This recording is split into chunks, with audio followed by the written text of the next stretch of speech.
6 termes pour mieux comprendre le réseau. Salut, je suis Thierry de l'informatique sans complexe. Tu te poses 1000 questions sur le réseau? Quelle est la différence entre un hub et un switch? Comment ma box fonctionne? Dans cette vidéo, nous allons voir ensemble 6 termes essentiels pour parler réseau. C'est parti. Mais avant, n'oublie pas de t'abonner et cliquer sur le pouce pour ne pas rater les prochaines vidéos. Numéro 1, le hub Ethernet. Si tu veux connecter plus de 2 machines en réseau, tu vas nécessairement devoir utiliser un équipement. Même s'il n'est quasiment plus utilisé de nos jours, le moins cher pour cela, c'est le hub Ethernet.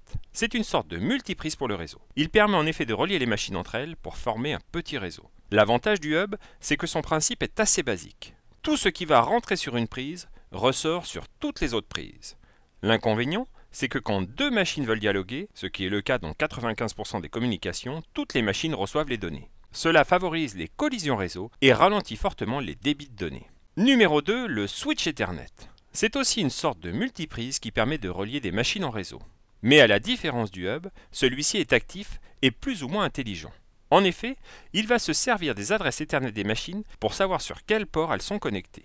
Du coup, quand 2 machines veulent communiquer, seul le port de la machine émettrice et le port de la machine réceptrice sont connectés. Cela limite grandement les collisions et assure des débits de transfert de données beaucoup plus élevés. Numéro 3, le firewall.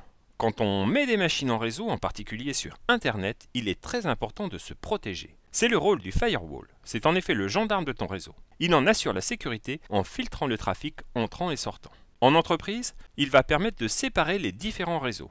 À la maison, il te protège de certaines attaques qui viendraient d'Internet. Un firewall dispose de plusieurs ports, au minimum 2. Sur une box Internet par exemple, l'un des ports est relié au réseau local, le LAN, par le Wi-Fi le plus souvent. L'autre port est quant à lui relié à Internet, le WAN.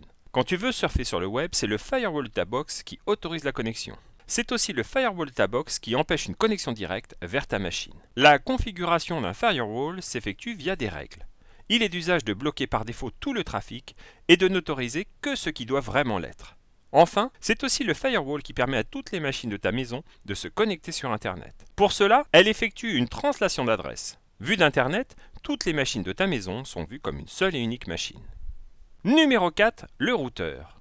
Il est la pierre angulaire du réseau Internet. Sans lui, tu ne pourrais en effet pas surfer chaque jour sur le web. Son rôle, comme son nom l'indique, c'est de router les paquets qui transitent sur le réseau, c'est-à-dire de les faire passer d'un réseau à un autre réseau afin d'arriver à destination.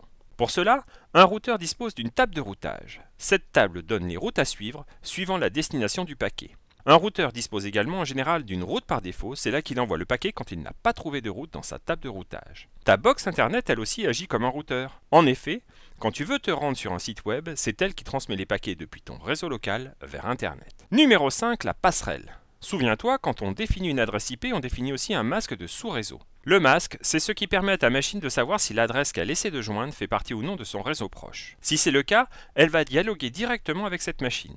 Sinon, quand tu veux visiter un site web par exemple, ta machine va devoir trouver une solution et c'est là qu'intervient la passerelle. C'est l'équipement que ta machine contacte quand elle veut joindre une machine qui ne fait pas partie de son réseau proche. Cette passerelle, ce peut être un routeur ou encore ta box Internet par exemple. Numéro 6, le modem. Modem, c'est la contraction de modulateur-démodulateur. Quand on veut transmettre des données sur de grandes distances, on doit moduler le signal. C'est par exemple ce que l'on fait avec la radio. Il y a un peu plus de 20 ans, la seule possibilité de se connecter à Internet pour le grand public, c'était via le réseau téléphonique commuté. On branchait alors un modem sur le port série de notre PC. Et c'est ce modem qui modulait le signal pour qu'il transite jusqu'au provider. De la même façon, il démodulait le signal provenant de ce même provider. Dans les box Internet actuelles, on trouve souvent un modem ADSL. C'est lui qui module et démodule le signal entre ta box et ton provider. Il est cependant de plus en plus remplacé par la fibre optique, permettant des débits beaucoup plus importants. Voilà, tu connais maintenant 6 termes pour mieux comprendre le réseau. N'hésite pas à partager tes connaissances et à poser tes questions dans les commentaires. A très vite pour une nouvelle vidéo sur une question informatique en moins de 3 minutes.